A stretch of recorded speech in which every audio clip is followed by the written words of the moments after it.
അമ്മമാര് പറയുന്ന കുറച്ച് നുണകൾ. നമ്പർ 1, നീ എൻ്റെ അടുത്തേക്ക് വന്നോ, അടുത്ത് വന്ന ഞാൻ തല്ലില്ല എന്ന് പറയും. പക്ഷെ നല്ല അടിക്കിട്ടും. സത്യം പറഞ്ഞു കഴിഞ്ഞാൽ നിനക്ക് ഒരിക്കലും അടി കിട്ടില്ല എന്ന് പറയും. നമ്മൾ തത്തമ്മ പറയുന്ന പോലെ എല്ലാ സത്യങ്ങളും പറയും. പുളിവാറിൽ വെട്ടി അടി കിട്ടും. എല്ലാ അമ്മമാരും പറയുന്ന ഒരു മനോഹരമായിട്ടുള്ളൊരു നുണയാണ്, എൻ്റെ മോൻ സുന്ദരനാ. ഓ, ഈ വേൾഡിലെ എല്ലാ അമ്മമാരും പറയുന്ന 4ാമത്തെ നുണ എന്ന അവാർഡ് കിട്ടിയിട്ടുള്ള ഒരു നുണയാണിത്. 6 മണിക്ക് നമ്മളെ വിളിച്ച് എഴുന്നേപ്പിച്ച് ഇവർ പറയും വെറും 10 മണിയായിരുന്നു. അപ്പം ഞെട്ടലോടുകൂടി നമ്മൾ എണീക്കുന്നു. ആ ഒരു സത്യം നമ്മൾ മനസ്സിലാക്കുന്നു.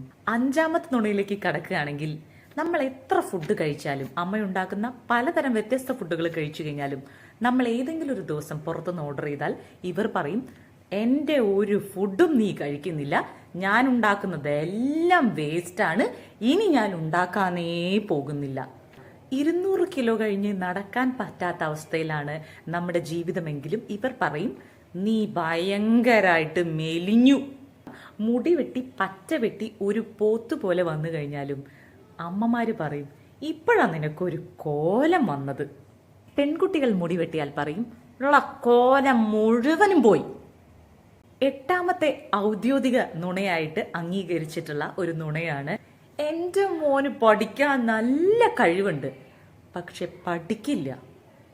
ലൂസ് ഡ്രസ്സ് ചെറുപ്പത്തിൽ വാങ്ങിച്ചു തന്നിട്ട് നല്ല ഭംഗിയുണ്ട്, ഇപ്പോഴാണ് നിന്നെ കാണാൻ എന്തു ഭംഗി എന്ന് പറയും. കാരണം അടുത്ത വർഷമാകും നമ്മൾക്ക് ആ ഡ്രസ്സ് പാകമാകുന്നത്. എന്തൊക്കെ പറഞ്ഞു കഴിഞ്ഞാലും 10ാമത്തെ നുണ എല്ലാ അമ്മമാരും പറഞ്ഞിട്ടുള്ളതാണ് കേട്ടാ. ഞാൻ കഴിച്ചു, നീ കഴിച്ചോ, ഇങ്ങനെ പറഞ്ഞ് അവർക്കുള്ളത് കൂടി നമുക്ക് മാറ്റിവെക്കും അല്ലേ. അവിടെയാണ് നമ്മൾ തോറ്റു പോകുന്നത്.